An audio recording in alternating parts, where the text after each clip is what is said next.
मानाची जी आमच्या आई जगदंबेच्या चरणी गोलाईमध्ये जी गुढी उभी राहते, त्याच्या निमित्त आधी एक शोभायात्रा झाली.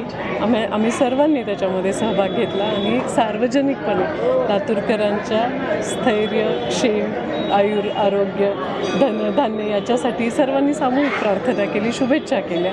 आणि त्याच्यामुळं या तिरंगा गुढी म्हणजे इथे उद्या ईदचं पण सेलिब्रेशन होणार आहे आणि आज गुढीपाडव्याचं होतं, तर याच्यासाठी आम्ही सर्वांनी अगदी आनंदाने सहभागी झालो आहे. त्याच्यामध्ये नवीन वर्षाचा काय संकल्प होता? नवीन वर्षाचा संकल्प आहे की अथक प्रयत्न करत राहायचं, काम करत राहायचं आणि आदरणीय मोदी साहेब आणि आदरणीय देवेंद्र फडणवीस साहेब जसे 24 तास काम करत राहतात, तसं आम्ही लातूरच्या सर्व भाजपाच्या टीमनी ठरवले की आपणही कामात स्वतःला वाहून द्यायचं.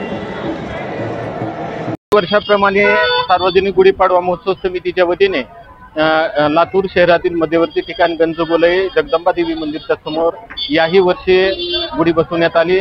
या सार्वजनिक गुढी महोत्सव समितीच्या वतीने प्रत्येक वर्षी काही उल्लेखनीय कार्य करणाऱ्या सामाजिक कार्यकर्त्याचा तथा कर्मचाऱ्याचा सन्मान या ठिकाणी संपन्न होतो. तो सन्मान सुद्धा या ठिकाणी करण्यात येऊन प्रतिवर्षी जनजागृतीपर संदेश सार्वजनिक गुढी महोत्सव समितीच्या वतीने देण्यात येतो.